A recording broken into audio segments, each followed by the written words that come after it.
Hi, welcome.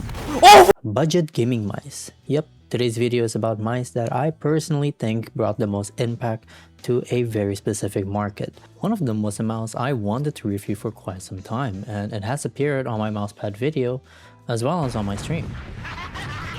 Anyways, it's true that many high-end mice provide supreme levels of technology, but I do believe that budget gaming mice are getting better. Now, before the whole budget craze, this was the trendsetter, the Genesis, the Logitech G102.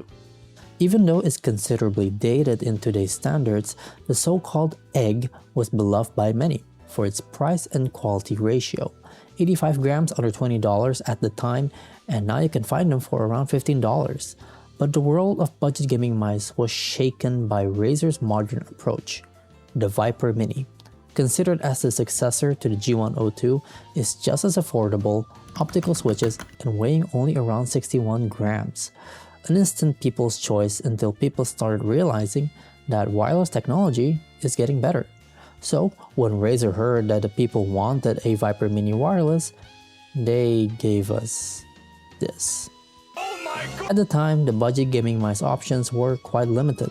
They either stick with what they have or go broke. But in today's world, we are now being surrounded by a great budget gaming mice options, and the one that caught my attention was without a doubt the VXE R1, and I'll show you why it sets the new standards.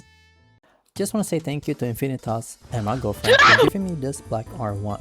Infinitas got some really cool affordable peripherals and this little box of warranty. Click the link in the description to browse all of the cool things they offer. Now, the R1.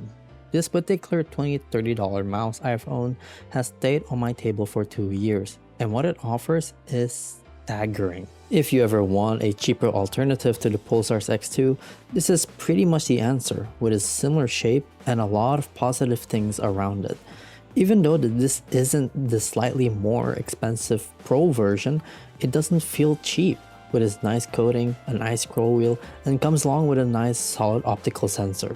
PAW 3395. Deemed as one of the best mouse sensors of the modern age with its excellent low latency and allowing precise movements, pairing with all of those offerings I mentioned earlier feels like a dream. Not to mention that this mouse only weighs less than 60 grams, and the fact that all of those plus size setting you for only $20–$30 is one of the best bargains you could ever ask for.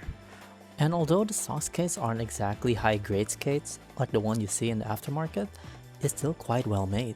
As for how it feels to play with this mouse, solid is pretty much the word.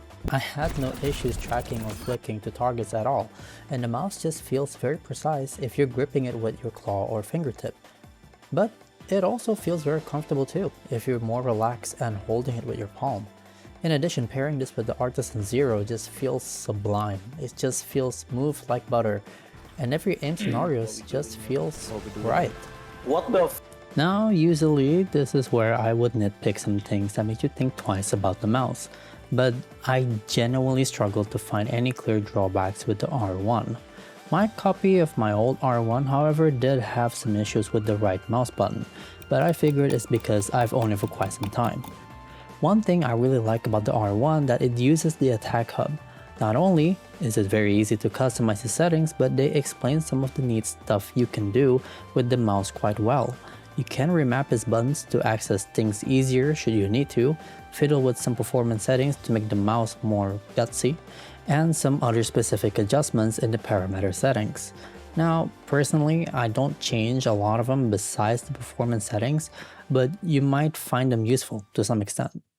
After years of owning the R1, I'm still baffled by how Attack Group created a near-perfect mouse to the budget enthusiast with its above-average performance at a very affordable price and its amazing build quality.